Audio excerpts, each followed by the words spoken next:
I'm Steve Turano with Ask a Real Expert. Once again, if you send me a question, I'll be happy to answer it. Send it to me as a personal message, not my inbox, because I typically don't respond to the comments or watch the videos because now I'm getting so many. I just check my personal messages in my YouTube account.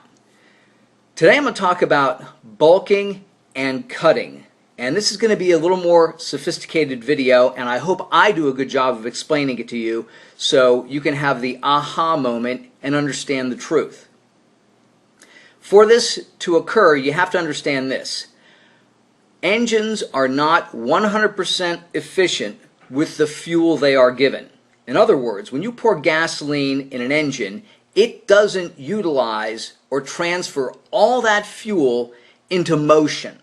Okay, it doesn't get the most out of that fuel because a lot of the fuel is utilized and it's lost through heat, through friction, things like that. And the human body, being an engine, is the exact same way. So all the food and calories that you eat are not necessarily converted into, let's say, motion or muscle.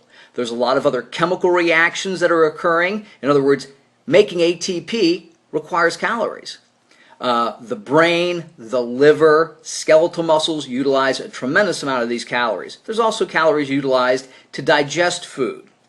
And then also, some of that calories or food is not utilized and it is stored as fat, and then some of it is excreted as waste because you go to the bathroom and waste comes out. So you can see that your body doesn't utilize all the food you take in.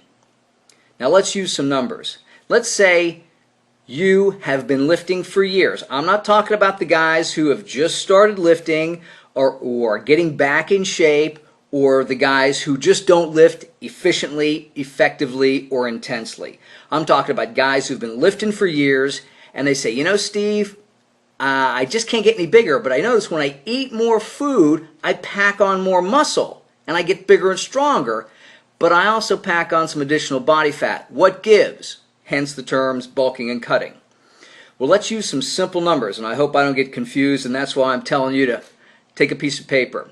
Let's say the guy who's been training for years eats 2,000 calories a day. And let's just say the body is 70% efficient. I'm not exactly sure what the percentage is, but let's say the body is 70% efficient at utilizing those 2,000 calories. So that means 1,400 of those calories are going to be available by the body for muscle growth. And that means that 30% of those 2,000 calories, or 600 calories, are not going to be optimized or not going to be used. And then a portion of those 600 calories are going to be stored as fat. So let's say this lifter increases his daily calorie intake to 3,000 calories. 70% of 3,000 calories is 2,100 calories.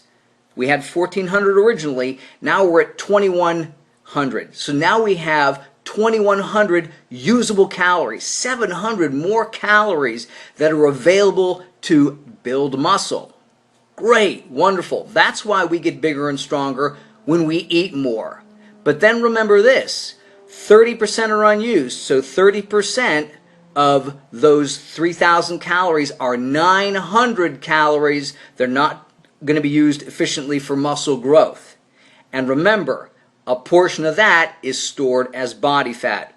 So we have 600 unused with a 2,000 calorie diet. We have 900 unused with a 3,000 calorie diet.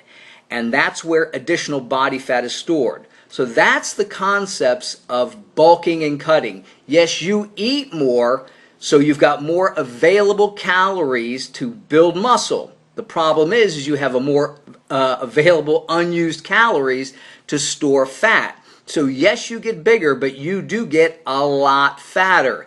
And you run a point of diminishing returns, meaning as you eat more and more of it is used and stored as fat, and less of it is used to build muscle. Is that a bad thing? No, not really. It makes you bigger and stronger. But the problem is now you end up being 30 pounds overweight. Yeah, you're big and strong, but you look roly-poly. So now you got to trim all that fat off, which is hard. it's a hell of a lot harder to strip that fat off than it is to stuff your face with, burgers and fries to get bigger. That's why I'm saying I'm not a big fan of bulking and cutting. I'm just a big fan of lifting hard, lifting heavy, and allowing your metabolism to increase naturally.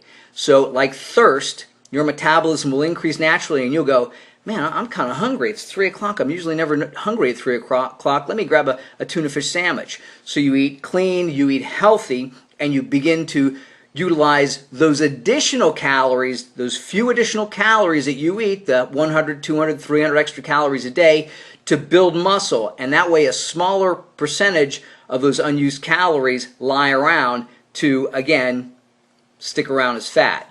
Now you say, well, Steve, couldn't I just, if I'm bulking and cutting, couldn't I just burn off those extra calories?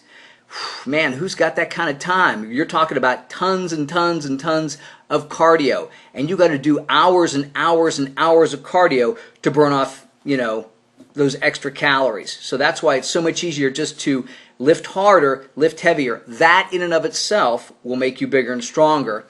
But then allow your appetite to increase naturally, again, allowing you just to take in an extra 200 or 300 calories a day. If you've got the discipline to peel that additional fat off, and then you come back to, a decent body fat level, and wow, boom, you got that extra 5 pounds of muscle, great.